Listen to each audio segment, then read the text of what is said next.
कहानी शुरू होते ही हम फ्यूचर के वक्त को देखते हैं जहां पर ज़मीन की हालत बहुत ख़राब है।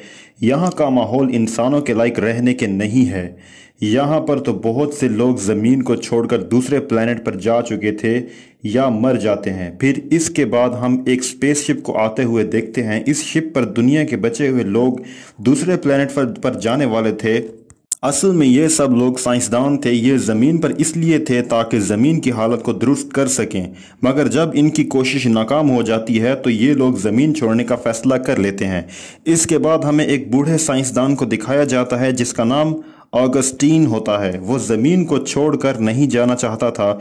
वो आखिरी वक्त तक वहीं गुजारना चाहता था। क्योंकि उनको कैंसर था इसलिए वो जानते थे कि वो कुछ दिनों बाद मर जाएंगे, इसलिए वो दूसरे प्लेनेट पर नहीं मरना चाहते थे। और हमें ये पता चलता है कि वो एक बहुत बड़ी कंपनी के मालिक थे और वो माली तौर पर भी बहुत मजबूत थे, इसलिए ज़मीन पर रहना उनके लिए मुश्किल ना था। वो खुद ही अपना इलाज कर रहे थे। अब स्पेसशिप पर दूसरे साइंसदान जा चुके थे।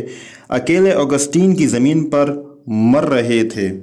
और इसी दौरान हमें ऑगस्टीन की पिछली ज़िंदगी दिखाई जाती है जब वो बिल्कुल जवान थे और काबिल साइंसदान भी थे। और इस वक्त उन्होंने एक ऐसे प्लेनेट को भी ढूंढा था जहां पर लोग आसानी से रह सकें। सेमिनार में ऑगस्टीन लोगों को बताते हैं, वहीं उनको एक लड़की मिलती है। वो लड़की उसको पसंद आ जाती है और कुछ वक्त बाद वो लोग शादी कर लेते हैं। मगर यहाँ पर उसकी बीवी परेशान थी क्योंकि ऑगस्टीन अपने काम के अलावा किसी को भी वक्त नहीं देता था और ना अपनी बीवी को, और उनके दरमियान दूरियां आने लगती हैं। फिर वो फैसला करती है कि वो इसके साथ नहीं रहेगी, इसलिए वो ऑगस्टीन से डिवोर्स लेकर वहां से चली जाती है। फिर हम फ्यूचर में वापस आते हैं। वहां ऑगस्टीन को अपनी स्क्रीन पर एक नोटिफिकेशन मिलता है कि एक स्पेसशिप उनसे रब्ता करना चाहती है। और इसके बाद हम स्पेसशिप को देखते हैं। यहाँ पर हमें पता चलता है कि ये स्पेसशिप भी ऑगस्टीन की कंपनी ने भेजी थी। उनका ये मिशन था कि स्पेस में जाकर ज़िंदगी के बारे में जानना। और अब इस स्पेसशिप को भेजते हुए पूरे 6 साल हो चुके थे और अब ये स्पेसशिप दोबारा से ज़मीन पर जाने के लिए निकला था। और जो लोग उस शिप में थे वो काफ़ी अरसे से वहाँ थे और ये नहीं जानते थे कि ज़मीन की हालत क्या है, और ना ही वो जानते थे कि ज़मीन पर तो अब कोई नहीं है। अब ऑगस्टीन ही थे जो उनको सही गाइड कर सकते थे, मगर अपनी बीमारी की वजह से उन्हें कुछ भी नहीं बता रहे थे। उन्हें कुछ भी याद नहीं आ रहा था। आखिरकार उनको याद आ जाता है कि ये स्पेसशिप तो उनकी कंपनी ने ही भेजी थी और अब ऑगस्टीन को इनकी मदद करनी थी। फिर हम स्पेसशिप को देखते हैं जहाँ पर हम ग्रुप मेंबर को देखते हैं जो उस शिप के अंदर थे। उनके ग्रुप में एक लड़की थी, उनके साथ उनका कमांडर और कुछ लोग भी थे। ये लोग बहुत वक्त से ज़मीन से रब्ता करने की कोशिश कर रहे थे, मगर अब इनका रब्ता ऑगस्टीन से हो चुका था। और अब ऑगस्टीन इंतज़ार कर रहा था कि 11 घंटों बाद ही ये इन लोगों को मैसेज कर सकता है। और तभी उसके किचन में आग लग जाती है। जब वो जाकर आग बुझाता है तो वहाँ पर उसको एक छोटी बच्ची मिलती है। अब वो इस बात पर हैरान थे कि वो वहाँ कैसे आती है। वो इस बच्ची से बात करने की कोशिश कर रहे थे और उनको पता चलता है कि वो बच्ची तो गूंगी थी, मगर वो फिर भी ये पता लगा रहे थे और वहाँ पर आई कैसी। वो बच्ची ड्राइंग से उनको कुछ बताना चाह रही थी। वो ड्राइंग बताती है जिससे उसको पता चलता है कि इस बच्ची का नाम आयरिश है। और तभी उनको याद आ जाता है कि 11 घंटे हो चुके हैं और उसे दूसरे स्पेस को वालों से रब्ता करना है। और बात करते पर उनको पता चलता है कि यहाँ पर तो सिग्नल्स ही नहीं थे, इसी वजह से उनका रब्ता नहीं हो रहा था। वो अब अपने एंटीना को ठीक करने जाते हैं, मगर इससे भी कोई फ़ायदा नहीं हुआ था।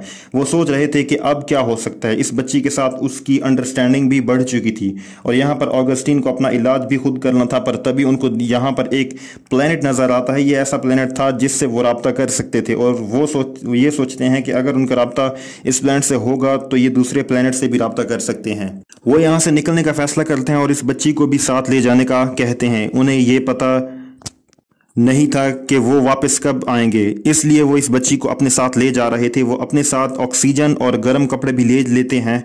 ऑगस्टीन थोड़ा सफ़र करने के बाद थक गए थे और उनके नीचे की बर्फ़ टूट जाती है और वो डूबने लगते हैं। फिर वो वहाँ पर खुद को इस बच्ची को बचा लेते हैं। अब इसका सारा सामान भी डूब गया था। आगे वो फैसला करते हैं कि वो पैदल ही अपना सफ़र करेंगे, मगर ऑगस्टीन ज़्यादा तेज़ नहीं चल सकते थे क्योंकि वो बीमार थे। चलते चलते उनकी हालत ख़राब थी। वहाँ पर फैसला तूफान भी आ रहा था। इस तूफान की वजह से आसपास देखना भी बहुत मुश्किल था क्योंकि हर तरफ बर्फ थी। तूफान की वजह से ऑगस्टीन का हाथ छोटी बच्ची के हाथ से छूट जाता है। वो बहुत परेशान हो गए थे और उसको ढूंढने लगते हैं। बहुत ज़्यादा ढूंढने के बाद वो मिल गई थी। फिर वो अपना सफ़र आगे करते हैं। अब आखिर उन्हें वो जगह मिल चुकी थी।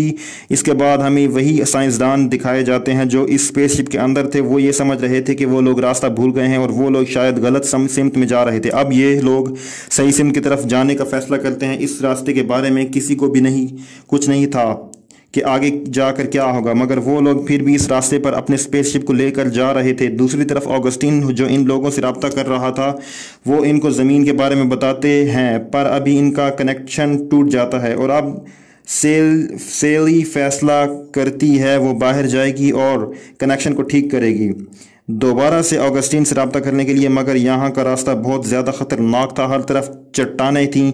सेली अपने पार्टनर के साथ बाहर जाती है और कनेक्शन ठीक कर देती है, मगर तभी दूसरी चट्टान इस कनेक्शन से टकरा जाती है और दोबारा से कनेक्शन टूट जाता है। उनका स्पेसशिप से बहुत बड़े पत्थर से टकरा गया था और ये बहुत ज़्यादा ज़ख्मी भी थे। इनके एक मेंबर की मौत हो जाती है, मगर सेली बहुत हिम्मत करती है। वो फिर भी अपने कनेक्शन को ठीक कर लेती है और ऑगस्टीन से बात करती है।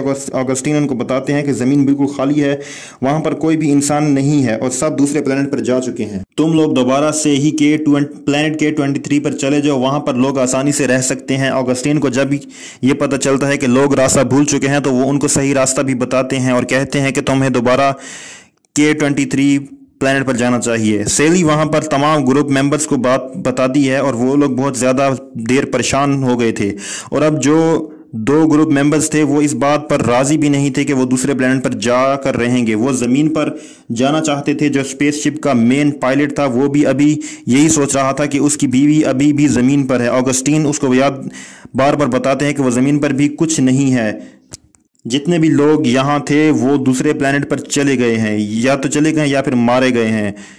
वो पायलट कहता है कि अगर मेरी बीवी मर चुकी है तो मैं फिर भी ज़मीन पर जाऊंगा। वो अलग स्पेसशिप लेता है और ज़मीन की तरफ निकल पड़ता है। वो फिर सेली दोबारा से ऑगस्टीन से बात करती है। वो कहती है कि आप जानते हैं कि मेरी सबसे बड़ा ख्वाब था कि आपसे बात करना, क्योंकि वो उनको अपना आइडियल समझती थी और वो इन्हीं की वजह से इस फील्ड में आई थी और इन्हीं से सीख कर वो एस्ट्रोनॉट बनी थी। वो इसको अपना नाम आयरिश सेली बताती है। अब जब वो आयरिश का नाम सुनता है तो वो अपनी पुरानी ज़िंदगी में अपनी छोटी बच्ची को याद करता है और उसको पता चलता है कि सेली आयरिश सेली तो उसकी बेटी का नाम था। जब वो भागकर उस छोटी बच्ची को देखता है तो वो वहाँ पर तो कोई भी नहीं था और यहाँ पर पता चलता है कि आयरिश नाम की तो कोई बच्ची नहीं थी। ये सिर्फ ऑगस्टीन का सिर्फ वहम था और यहाँ पर ऑगस्टीन के जितने जीने की वजह वो बच्ची ही थी और वो हमेशा से इसी काम में लगा रहता था कि वो और उसकी बीवी K23 प्लेनेट पर जाएं और इसकी बेटी वहाँ पर हमेशा महफूज रहे। मगर जब ये बातें भूलने लग गया तो इसका दिमाग ख़राब हो गया और उसने एक बच्ची को अपना ख्याल बनाया ताकि वो उसकी वजह से ज़िंदा रहेगा और यही वजह थी कि वो अब तक जिंदा था। और यहाँ पर हमें ये पता चलता है कि सेली उसकी बेटी थी। वो उसको यही बताना चाहते थे कि वो उसके वालिद हैं। इन्हें ऐसा लगता था कि उनकी बेटी ज़मीन पर आकर उन्हें ले जाएगी। यहाँ पर वो अपनी बेटी से बात करना चाहते थे। वो इससे पूछते हैं कि प्लेनेट K23 कैसा है, तो सेली उसको सब कुछ बता देती है। वो इस K23 प्लेनेट के बारे में जानकर बहुत खुश होते हैं और उनको वहाँ पर जाने का कहते हैं। अब वो ऑगस्टीन की बात सुनते ही वो वहाँ से चले जाते हैं। वो कहती है कि K23 पर ज़िंदगी गुजारी जा सकती है और जितने भी लोग ज़िंदगी को दूसरे प्लेनेट पर ढूंढने के लिए गए हैं वो यहाँ पर आ सकते हैं। फिर हमें ऑगस्टीन को दिखाया जाता है जो कि बिल्कुल निडर बेखौफ थे, आसमान के नीचे खड़े थे। वो जानते थे कि उनकी ज़िंदगी का मकसद पूरा हो गया है और अब अगर वो मर भी जाएं तो उन्हें कोई भी फ़र्क नहीं पड़ता और कहानी यहाँ पर ख़त्म हो जाती है।